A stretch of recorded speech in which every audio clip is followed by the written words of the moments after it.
Red book లో కొన్ని పేర్లు, అధికారుల పేర్లు మీరు చెప్తున్నట్టుగా ఎవరైతే ఆ గీత దాటి ప్రవర్తించారు వాళ్ళకి సంబంధించిన పేర్లను ఆ లిస్ట్ మీ దగ్గరికి వచ్చిందా? దాని మీద మీరు ఏమైనా యాక్షన్ తీసుకోబోతున్నారు?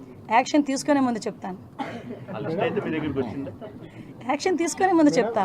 పూర్వపు హోమ్ మినిస్టర్ సందర్భంలో ముఖ్యమంత్రి చేతిలో కిలుబొమ్మలాగా వ్యవహరించేవారని ఆరోపణలు ఉన్నాయి. నిజంగా పక్కన పెట్టారు.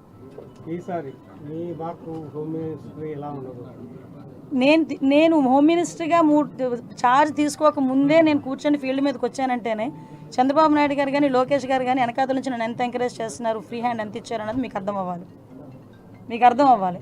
ఈరోజు హోమ్ మినిస్ట్రీ అన్నది ఏదో ఎవరో చేతుల్లో పెట్టుకొని చేయడానికి చంద్రబాబు నాయుడు గారు అక్కడ, జగన్మోహన్ రెడ్డి కాదు అక్కడ, చంద్రబాబు నాయుడు గారికి ఎవరి సమర్థత ఏంటన్నది క్లియర్గా తెలుసు.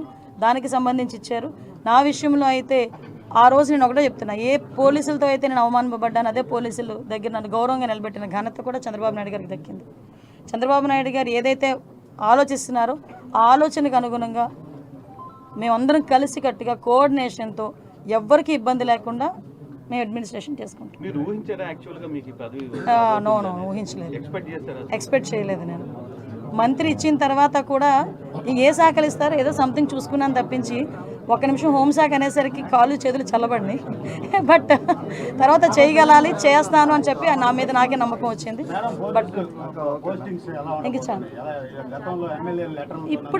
ఇప్పుడే పెట్టా సిగ్నేచర్ చేద్దాం. ఎవ్రీథింగ్ పారదర్శకంగా ఉంటుందండి. ఒకటి మాత్రం క్లియర్, పని చెయ్యని వాడు ఎవరు ఈ 5 సంవత్సరాలు పని చేయరు, పని చేసేవాడు ఈ 5 సంవత్సరాలు పని చేస్తాడు. అది పెట్టుకోండి. అంతకుమించి ఇంక మీకేం క్లారిటీ కావాలి? ఎవరేసారు? 5 సంవత్సరాలు వేసుకున్నారు. ఇప్పుడు యాజ్ పర్ లా ప్రకారం వాళ్ళ ప్రయారిటీస్ ప్రకారం ప్రమోషన్స్ కానీ ఏదైనా వాళ్ళ తాలూకా సీనియారిటీ లిస్టుల ప్రకారమే జరుగుతాయి. ఓకే. ఆంధ్రప్రదేశ్ రాష్ట్ర